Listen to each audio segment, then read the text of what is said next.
We need to talk. Welcome back. This is an important one. It is also a hopeful one. And when you have been on this journey with me throughout, I guess, 9 podcasts now, you know I try to be real, I try to be raw, and I don't sugarcoat anything. I shared my memory loss, I shared my traumatic brain injury, I shared the constant pain in my shoulder, the pain in my lower back, the pain in my neck, and I've talked about the needed physiotherapy, I think for 26, 27, 28 times a year. I also talked about the endless workouts that I need to do just to keep that pain that is constantly here at a dull roar. I also shared my yoga living, my daily routines, it's my breath work and what happens to me before I do the breath work or why I do the breath work. You also know that I still have difficulties being in large crowds, too many people, too many lights, too many sounds. It's just still, till this day, too much stimuli for me. It is like my brain keeps short-circuiting the moment there's just too much noise or too many people or too many lights. It is just, and it stays just too much. And it is what it is. And you learn how to deal with it. And you know, the deepest, darkest part, the part that was one of the most terrifying ones, and that is the moment, I woke up after my accident. And in the beginning, I was living in a body that wasn't my body. I was living a life that wasn't mine. And that was scary and it was terrifying. It wasn't me. It didn't feel like my body, my life. I was just like a collection of parts that were put back together with my face on it and my memory in it, but it wasn't my feelings and it wasn't me. I had a 12 centimeter crack in my skull. I had a 4 by 5 centimeter brain bleed or a contusion of the brain. I know I was 20 minutes non-responsive because people showed me the pictures of my brain and people told me about the non-responsiveness. The person who woke up wasn't me. He was in pain. He was the one that was scared. He wasn't himself anymore. He had the memory losses. It was him. It was him or he that he was angry. It was his emotional regulation problems. It was his tsunami of feelings that he couldn't see coming. It was 1 minute calm and the next minute a rage or a sadness that came over him. And he would feel like he was being torn in half. I didn't know who that man was. But yet, I was the one that was terrified of him. I was the one that was terrified of the new broken me. And like a lot of men, I think, I can only speak for, from my perspective, my first instinct was to do what we were taught or what I was taught. And that was power through. I would suck it up. I wouldn't complain. I never complained, but I wouldn't definitely not complain about what I was feeling, how I was doing. I build higher walls and stronger walls to put all my pain over it and just leave it there out of sight. Nothing has happened. So I shut down. I didn't talk about, my physical pain or my mental pain, or definitely not like the earthquake that was happening inside of my soul. I dealt with it like I was taught to deal with it. And I did it by myself, alone. And I know now that you cannot power through a brain injury especially not a traumatic brain injury. You can't bully your nervous system into suddenly healing again. It really doesn't work that way, and it doesn't work like that. So I had to find other ways, other paths that I think I shared a lot about how I did it. But somewhere deeper than my damaged brain and my damaged mind and my damaged thinking, there was a knowing wisdom that sometimes whispered that I needed to take a different path, like, doing the yoga. And even when I couldn't logically understand what that was, I would still follow it. And that's what I want to talk to you about today. I want to share, I want to talk about why something called trauma-centered, trauma-sensitive yoga, or for short TCTSY, you can Google it, helped me. And it isn't just a hippie woo-hoo nonsense thing. It is, for me and for thousands of others, it has been like a scientific clinical lifeline. It literally saved my life and my way of thinking. And it is one of the biggest reasons why and how I can do this, talk to you guys on camera today, and say in this moment, it feels, and I know I am finally coming home to myself again. And this is after 10 years recovery. So I would love to share with you guys what the science is about this and how this helped my healing. So let me first start with explaining the science about the healing. So I would love to go into how does moving your body in a specific way actually rewires your traumatic or traumatized brain. Because that's what we're talking about. That's what I'm gonna try to explain to you. It is literally rewiring your brain and learning that it comes down to two big ideas that sound complicated but yet are beautifully simple. I'll explain what I mean. So there is neuroception and there is interoception. And these words you will hear a lot in this podcast. So let me start with the first one, neuroception. This is a term from a brilliant doctor called Stephen Porges, and he had a scientific research called polyvagal theory, or polyvagal theory, polyvagal or polyvagal theory. And it's your nervous system's subconscious process of constantly scanning your environment and your internal state. And I think I talked about something similar in my previous podcast, but it searches for cues of safety and danger. So it's maybe a little different than the one I shared about before. So think of it like a sophisticated security system that never sleeps.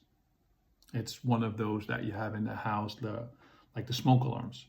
So here is the thing, after my traumatic and trauma, especially the TBI, of course, my system got completely thrown out of whack, as I shared before.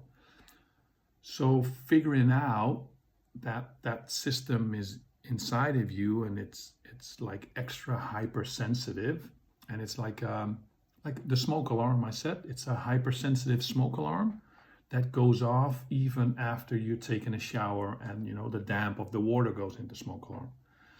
It is it's a loud noise, it's a bright light, it's a certain tone of voice, it's someone walking up behind you, even just a smell triggers danger. That's what I mean with it. So what happens is that your heart rate spikes, your muscles tense, and you shut down or you explode. At least that's what happens to me. And it's not like a thought. It is a physical reaction that happens faster than your conscious awareness. It snaps. You just feel it. So for up to, I think, 2 to 3 years after my accident, I was living in that constant state of, would I say, yellow or red alert. So I would constantly be walking on eggshells and be on my toes. My nervous system was convinced that it was in danger, and that was danger everywhere. Because in my memory, danger, the car, had come out of nowhere before. So the supermarket was too loud. Restaurants, they were too overwhelming with the people and the sounds and the forks and the shouting and the music. Every conversation with people, more than one especially, felt threatening because I couldn't regulate my emotional regulations or my emotional responses. So the name behind this breakthrough and understanding comes from Dr. Bessel van der Kolk. And he wrote a book, a monster book, The Body Keeps the Score. And that is really a monster book. And that title, even saying it, it just hits home. My body kept, until this day, keeps the score of my accident in any and every way possible. So it's the pain, it is the tension, it's the hypervigilance, it's the way I, flinch at an unexpected sound, or the oh so familiar sound of an ambulance driving by. It's all a ledger of that traumatic written in my muscle memory and my neurological pathways. Ambulance, I flinch every time. So Van der Kolk, and he found a great yoga teacher named David Emerson.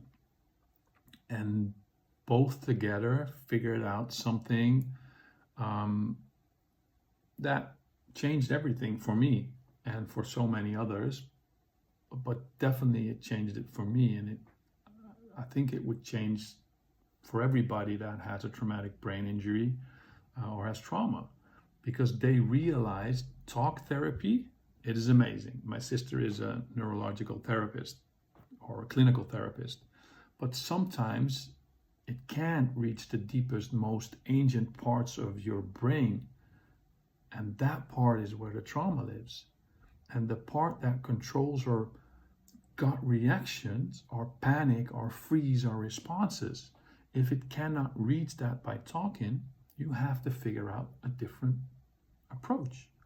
So the part that my traumatic brain injury shook like a snow globe, that's the part that, we need to talk about. You can't just talk to that part of the brain like, oh, you changed it, Patrick. It doesn't speak Dutch. It doesn't speak English. It speaks sensation. It speaks breath. It lives or dies and speaks safety. Safety and danger in a language older than words. It is that internal feeling. Maybe it's a little too clinical, but I'll keep going. There is something else they discovered, and it's something that exists beyond even those ancient survival parts. It is a deeper intelligence that could and can and could recognize truth from illusion. you feel it. Safety from actual danger. There's a difference. So this wisdom doesn't get damaged by trauma the same way that our thinking gets damaged by trauma. And that's why I think that's why they created TCTSY. It is not about getting like the perfect pose or the asana. It is not about, how will I explain this? It's not about stretching until it hurts and getting, deeper into a pose. It is completely the opposite thing. Trauma center, trauma course, trauma sensitive yoga works directly with your neurological or neuroceptive system.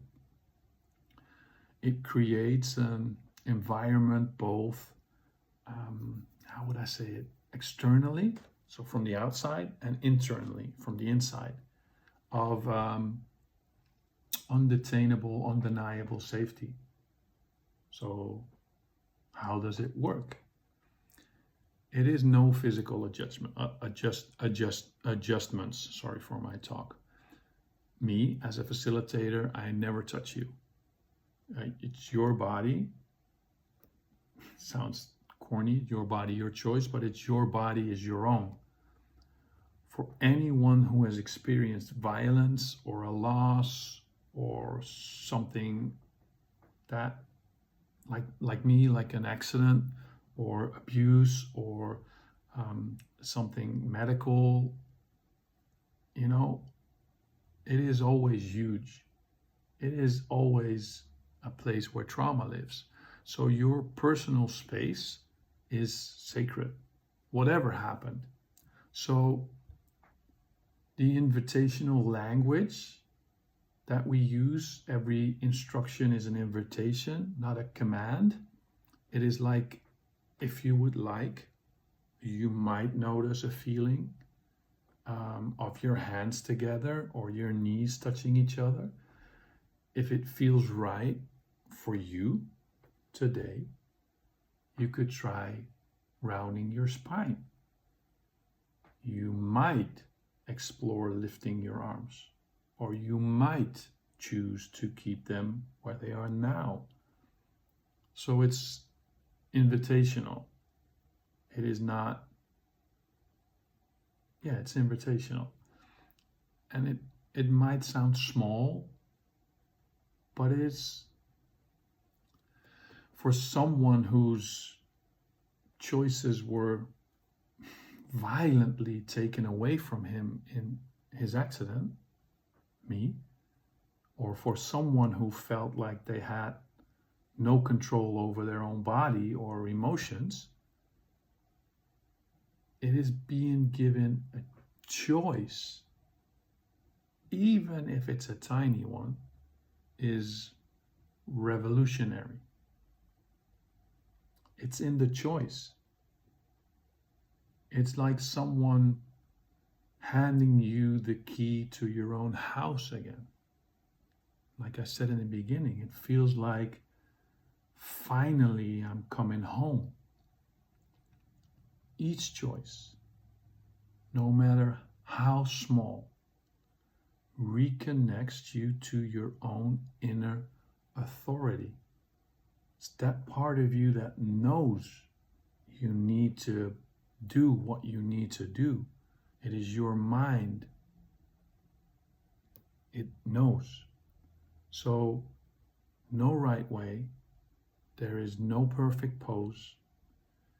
And the goal isn't to look a certain way or achieve a certain external standard.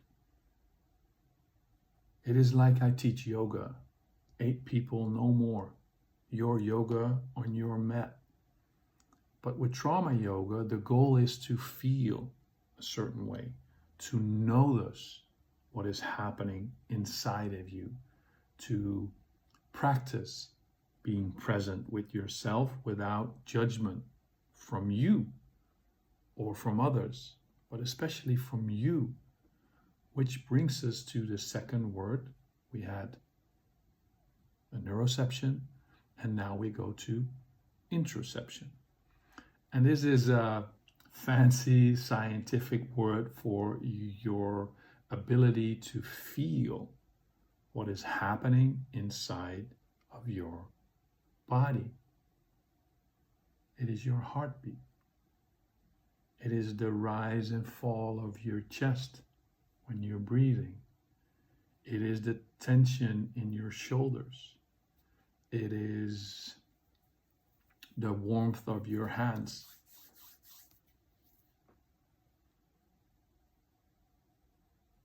It is the sensations of your feet on the floor.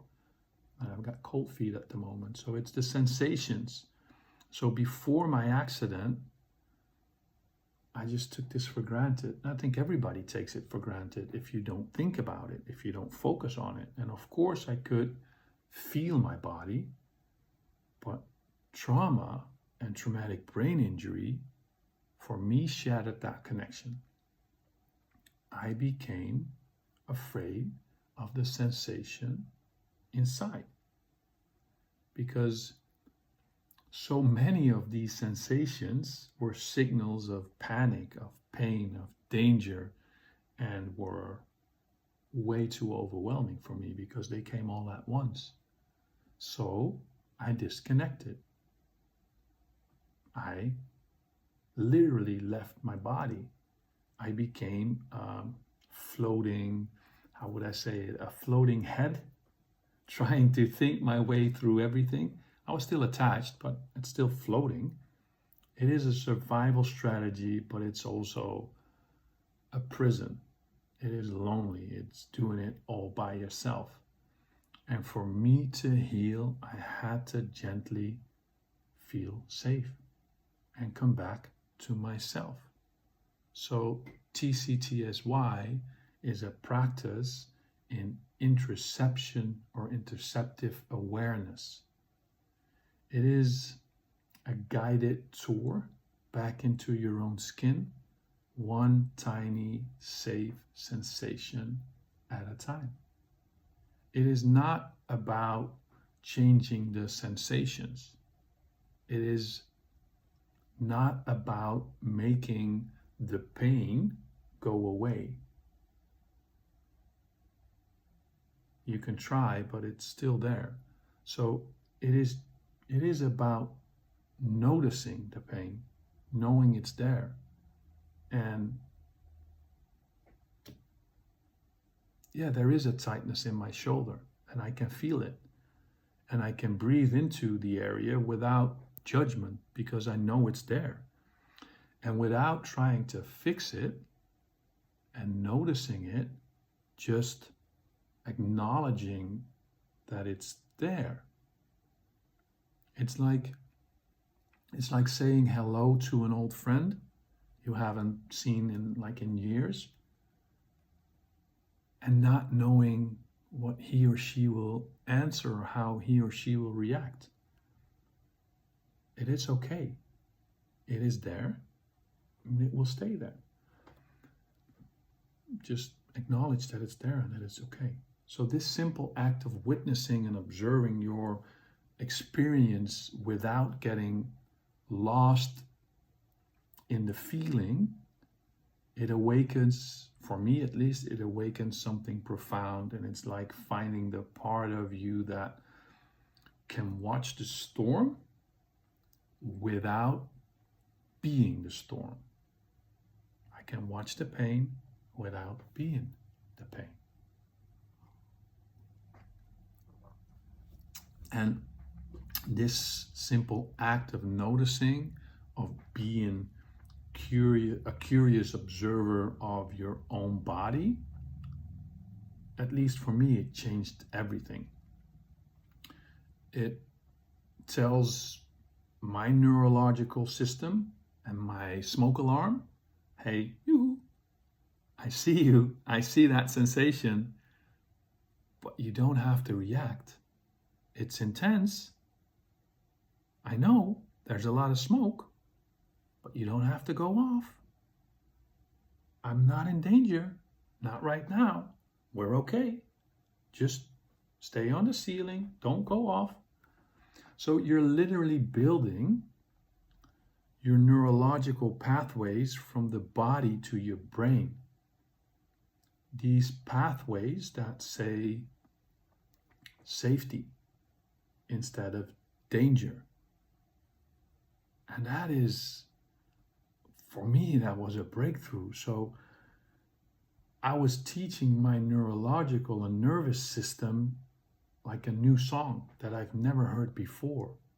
But it's a beautiful song. It was an invitation to experience finally what was happening without judgment. So talking about it is like one thing. Feeling it is another thing. So what I would love for you to find out is how it feels. So if you can find a safe space, maybe you're in the car and you can park your car, maybe you're at home, or you're walking the dog, or you have a place where you can sit down and feel comfortable. I would love to invite you to try a tiny piece of this TCTSY right now, and how it feels, and if it's useful for you today. This is entirely optional, of course. You are completely in charge of your body and of your experiences. So if you rather just listen, that is perfectly fine too. And if you want to try it, but you decide to stop at any point for any reason, that is okay too. So, yeah. This is about your choice. It is your body, it's your experience. So if you would like to participate, you might settle into, whether you are in a way that suits you, like suits your body today. So you could close your eyes, take a sip of water. You could close your eyes, or perhaps just soften your gaze, close them a little bit, or of course keep them open, whatever feels right to you right now. You might sit, you might stand, or even lie down if that feels more useful for your body. So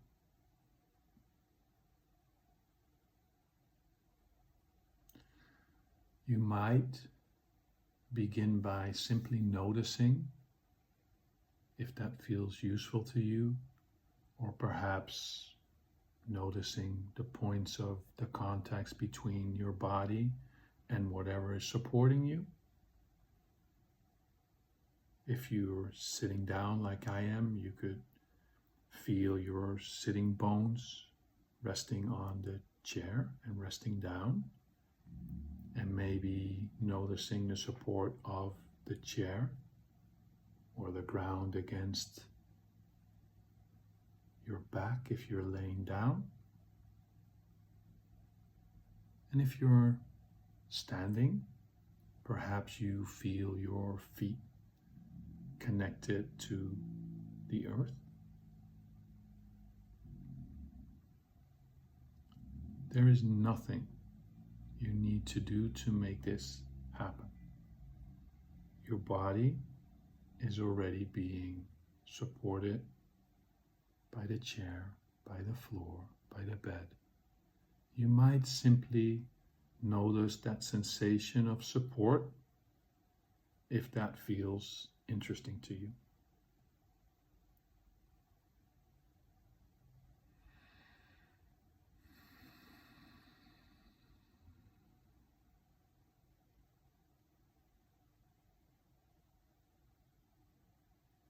And as you notice these sensations, you might also become aware of the part of you that is doing the noticing, that quiet observer that's always there, even in the chaos.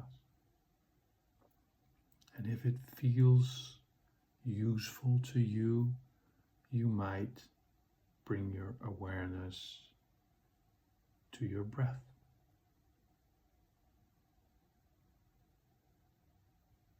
Not changing it, not making it deeper or slower. Perhaps simply noticing the breath that is already happening.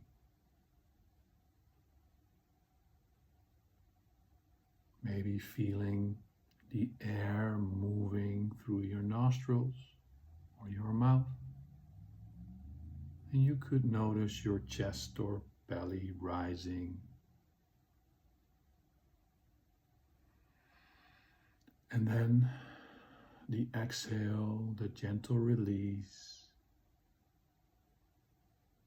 And your body knows how to do this. It has been breathing this whole time, even when you weren't paying attention to it.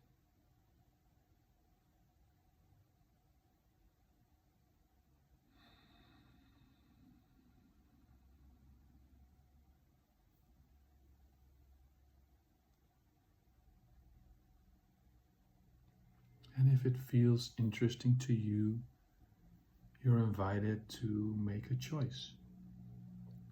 Make a movement that you get control of completely. You might gently press your right foot down into the floor or the ground, or you could gently press your left foot down into the floor or ground. Or you might choose to move both feet. Or you could choose to not move at all and just continue noticing. The choice is entirely yours. There is no right or wrong choice here.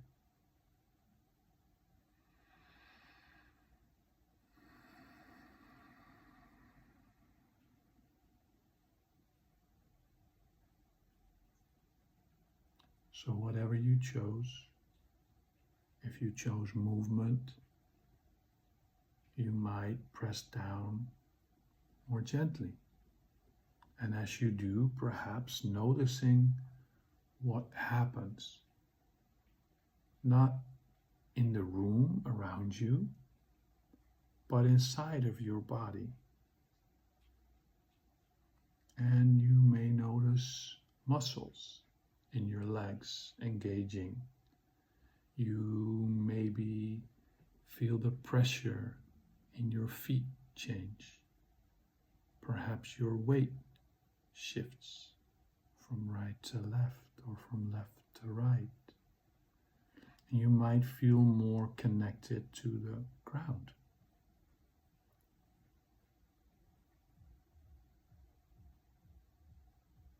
And you might also notice that deeper knowing, that part of your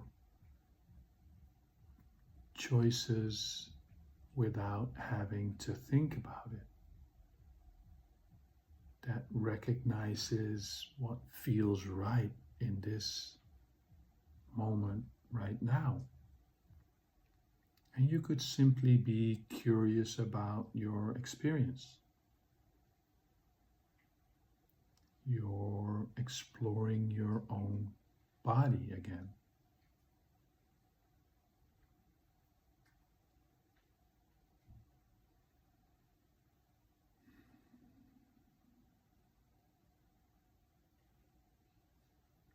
When it feels right for you, you might gently release any pressure you were creating. Perhaps letting your foot or feet be neutral again. If it feels useful, you could notice the sensation after the movement. And it may feel different than before. Maybe it doesn't, and maybe it does. Both experiences are perfectly fine.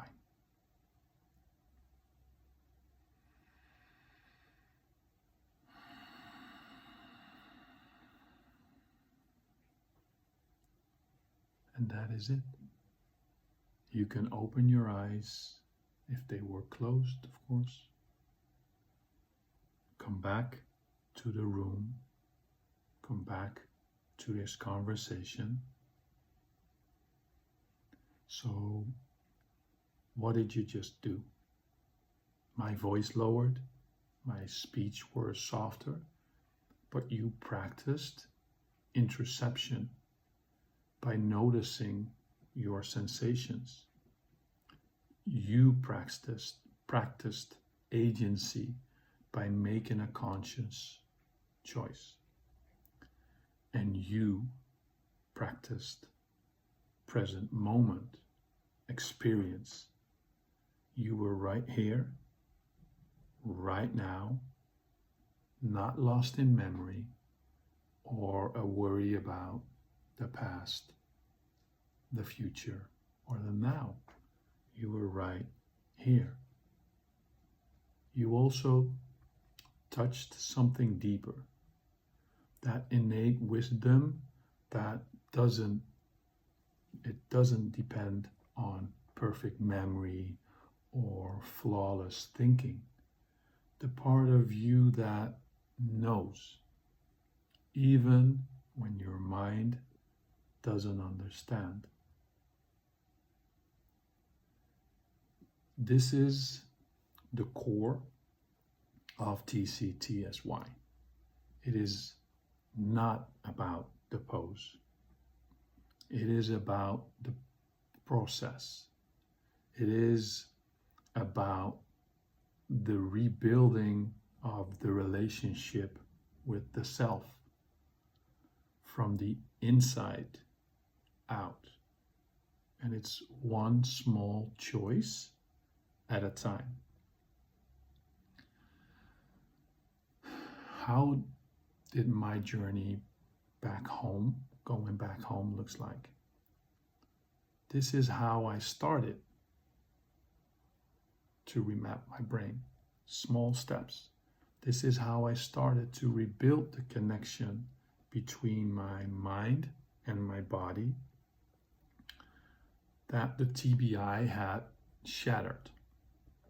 I wasn't just a passenger in a broken vessel anymore. I was slowly becoming the driver again. Like I shared in my previous one, sometimes I could take the wheel again. It didn't happen like overnight. Like we're talking years, for months even, the smallest movements would trigger my memory and my panic. And over the months and years, I remembered, and I still remember the first time, I lift my arms in a normal yoga class.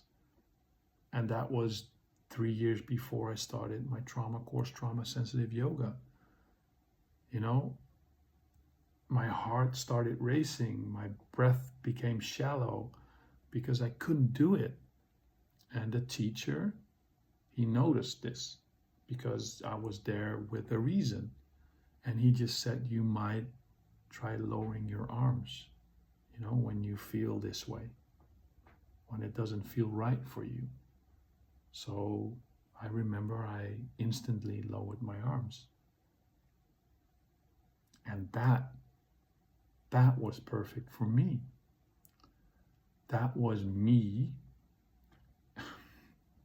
exercising my first choice without knowing trauma course, trauma sensitive yoga. That was me listening to my body and honoring what I needed in that moment.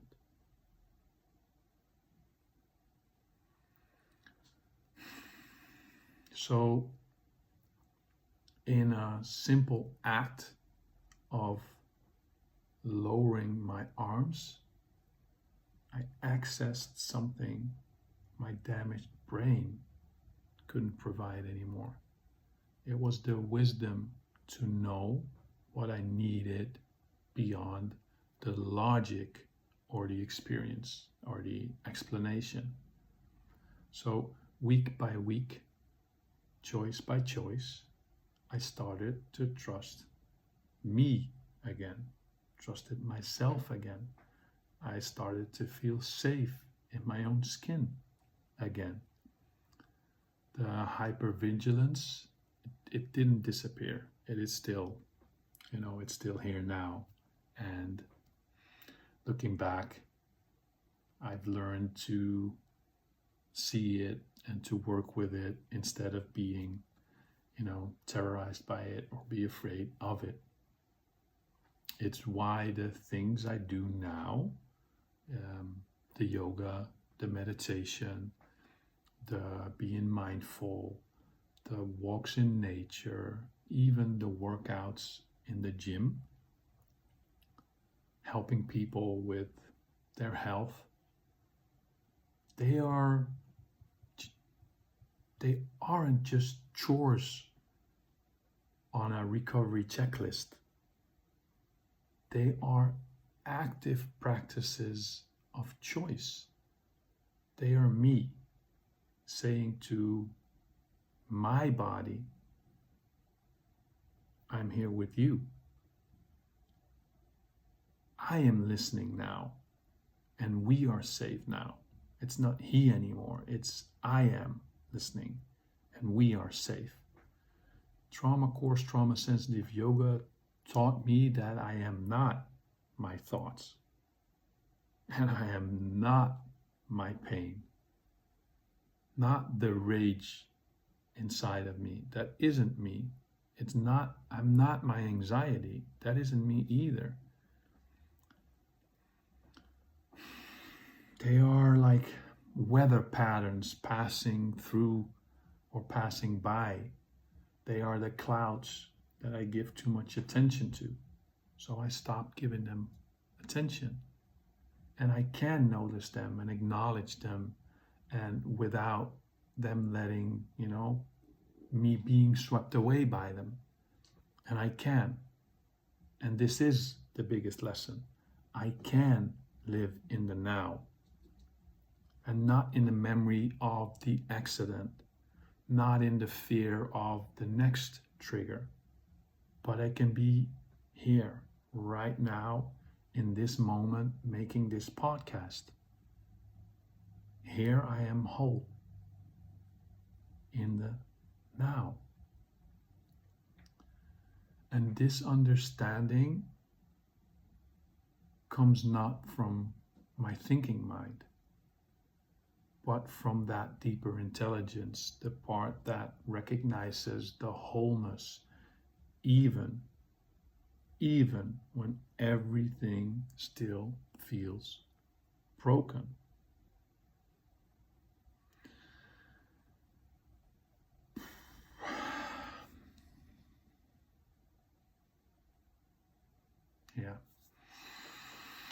Yeah, it's all the ripple effects. It's all the ripple effects from healing to helping. Let's end more joyful. Here is what I didn't expect. As I healed, as I started,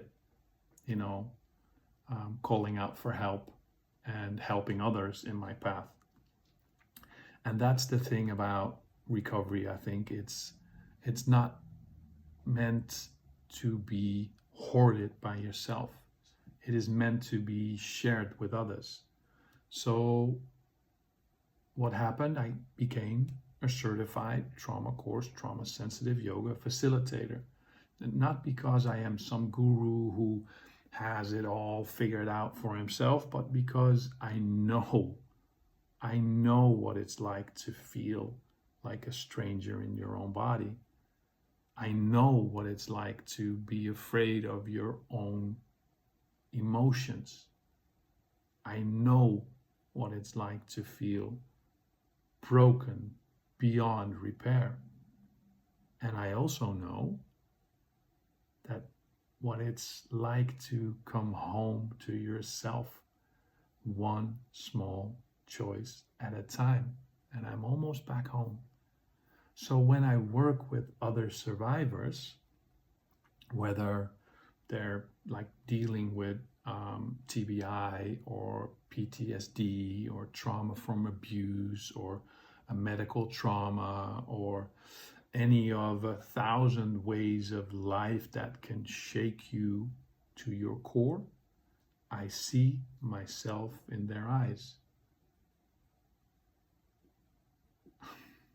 I see that same terror, that same feeling of being lost. And I get to offer them that what was offered to me. Choice. Safety. The revolutionary idea that their body is not their enemy anymore, but it's their wisest teacher. I try to help them connect to what I've learned to trust, that deeper knowing that exists beyond trauma, beyond the damaged neural pathways. So the intelligence that never got broken, that's important to connect with. I've watched veterans who couldn't sit still for 5 minutes learn to feel safe in stillness. I've seen car accident survivors who were terrified of closing their eyes slowly learn to trust the darkness behind their eyelids again. And I've worked with survivors of childhood abuse who thought their bodies were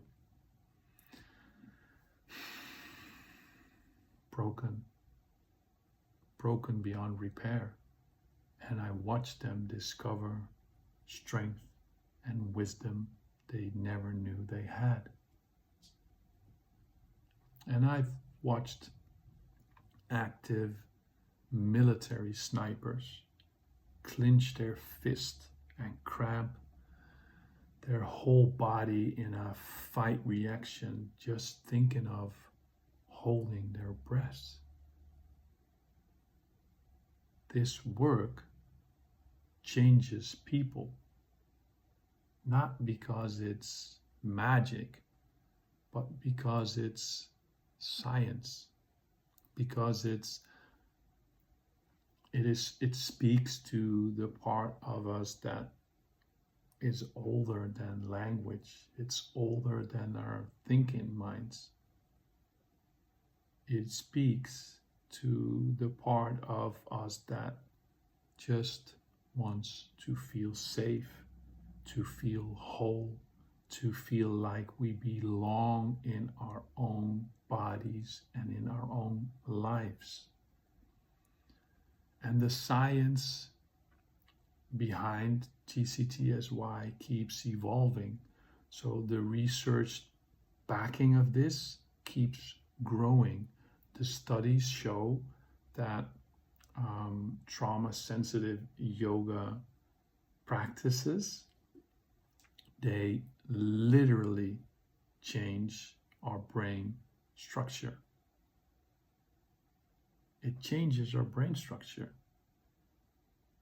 It increases activities in the insula, and that's the part of the brain that is responsible for the interoception awareness. There's that word again, interoception. They calm the amygdala, our brain alarm system. I talked about that in my first podcast, I think. So they strengthen the prefrontal cortex, helping us make, make conscious choices instead of reacting from the old patterns of being afraid. So Dr. van der Kolk, his own research found that women with treatment-resistant PTSD who practiced trauma-sensitive yoga showed greater improvement than those in traditional talk therapy. So their symptoms decreased not because they talked about their trauma, but because they learned to feel safe in their bodies again. This is an alternative medicine. This is cutting-edge neuroscience applied with ancient wisdom. This is modern trauma research meeting practice. Practice that humans have used for thousands of years to heal and to connect. And it's not just for people with big trauma. We all live with stress. We all have moments where we feel disconnected. Disconnected from ourselves, from our nervous system, from our activities. We feel disconnected. We're living in our heads instead of our bodies and ourselves. So to anyone who is listening, my recovery isn't over. 10 years in, I've spoken to people that are 15 years in and their recovery isn't over. I still have pain. I still have to manage all the stimuli. The emotional regulation is, there every day. And I practice every day. And some days are harder than others. And some days are better than others. So some days the old patterns try to, take over. And I have to gently remind myself, you have choices. You have the tools. You are not broken. I am no longer a stranger in my own life. I know who I am. I am a brother. I am a father. I am a partner. I am a son. I am a friend. But I am also a survivor. And I'm a work in progress. I will always be a work in progress. I am a human being worthy of compassion, especially my own compassion. And if you are listening to this and you are living with your own trauma and your own TBI, your own pain that you feel you have the power to do alone, you need to hear this. Your body is not your enemy, even when it feels like it is your enemy. It is trying to protect you. The hypervigilance, the pain, the emotional storms, they are all your nervous system's way of trying to keep you safe. What I learned is the work isn't to fight it. The work is to listen to it, to befriend it, to make choices however small, to tell your nervous system that the war is over. It is safe to come out now. It is safe to come out now. And beneath all that protective activity, there is something. There's a wisdom that knows you are whole, that regenerates your truth, your natural truth, even if your mind can't see it. You don't have to do this alone. Please don't take the path I chose in the beginning. There are people who understand. There are practices that can help. There are facilitators trained in trauma-sensitive approaches who know how to hold space. Space for healing without re-traumatizing. It is not, and it will never be easy. It becomes easier, but it will never be easy. But it is possible. Remember, I had a 12 centimeter crack in my skull, a massive brain bleed. I was lost for a long, long time. And I thought I would never find my way back to myself. And if I can find my way back, I promise you, so can you. Your healing matters too. Your story matters too. Why? Because you matter.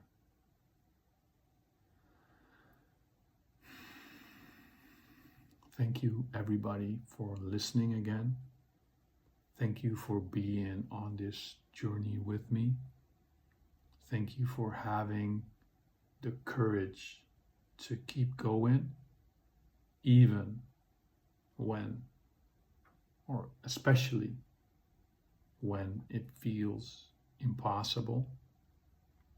Please, please be kind to yourself and be patient with your healing. Trust your body knows the way home, even when your mind can't see the path. Your body knows the way home.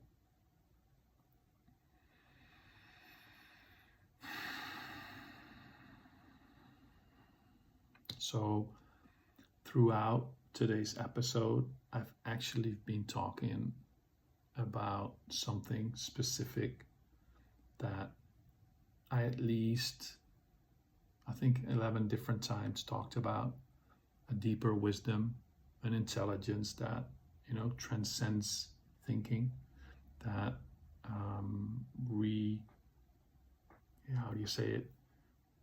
reconnects, reorganizes truth beyond the stories that your mind tells you. This knowing that exists in a space between thoughts. It exists in the pause between the breaths.